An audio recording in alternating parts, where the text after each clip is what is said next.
I've just got the latest polling numbers out of South Australia.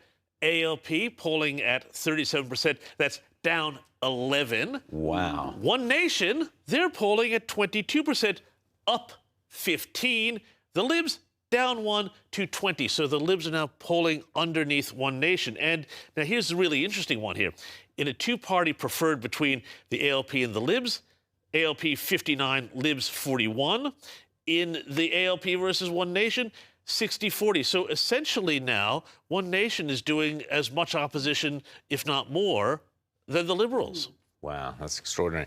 And you're right, Rita. I mean, you know, populism, heaven forbid. It's there's so many so-called conservative commentators and journalists go, ooh, populism. We don't want to hear what the people have to say. They're folk conservatives. I'm sorry. Maybe they were conservative 20 years ago. They're not conservative, and they have completely been missing on all the issues that matter when it matters. And that's why you've got so much discontent amongst the electorate. That's why you've got a party like One Nation that's come from, you know, polling single digits to now polling more than the Liberal Party. In Victoria, in the latest Morgan poll, polling above Labor in Victoria. So that just shows you people are sick and tired of this attitude of dismissing their concerns as they don't matter. They're just the great unwashed. It's populism to try to appeal to them. I mean, One Nation, of course, is going to struggle with things like candidate selection and branch organization and all of that. That's going to be their big hurdle.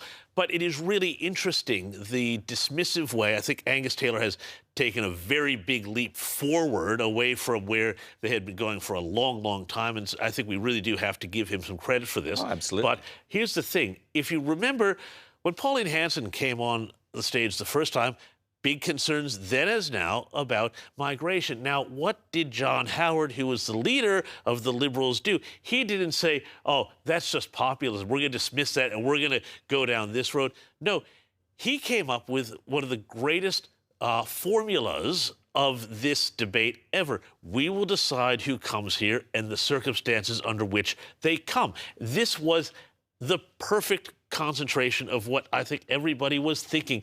He didn't run from where the mood was. He met the mood. And then that led to a very successful long-term Liberal government. Because the Liberals have been running away from this populist mood until now, I think. And I think what remains to be seen, I really want to see a good, strong policy out of Angus Taylor on this, but, you know, the signs are positive. Then this is going to continue to eat their lunch. They will fade away, and One Nation will become the new opposition, just like reform. They didn't just... Just like reform. They didn't just adopt her policies, they did also put her in jail. So let's not forget, during the Howard era, the treatment of Pauline Hanson wasn't exactly But it's interesting you say that formulation. John Howard, it literally popped into his head. That's right. There were no focus groups, there were no teams of researchers sitting around going, I wonder what... It literally, the thought and the line popped into his head, and he delivered it when he was asked a question. Now, the good thing that Angus Taylor did the other day, similarly, I don't know whether it was researched or not, but the line, we're going to shut the door on the people we don't want coming in, is a great line. It builds on the John Howard line. It says, you know, the circumstances to which they come, and we're going to shut the door on the ones... OK, but we've heard this sort of rhetoric over the years a lot. OK, I'm sorry, I've heard it all before.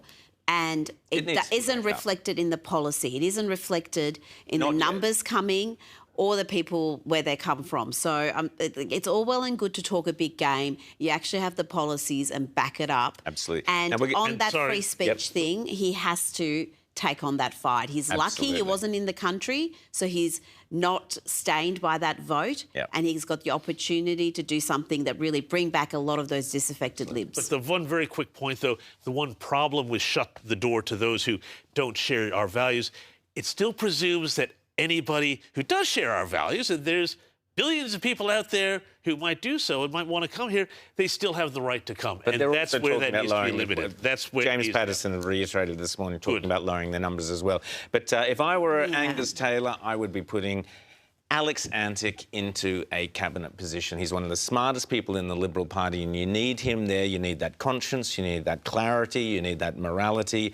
Angus Taylor, that is the man you need in that cabinet. We're going to take a short break. And how many times has Alex Antic been proven right on just about every consequential issue, from COVID till now with free speech? He has always been on the right side, and Absolutely. the Libs need to start looking to the people who actually have been proved right rather than these small L liberal bedwetters.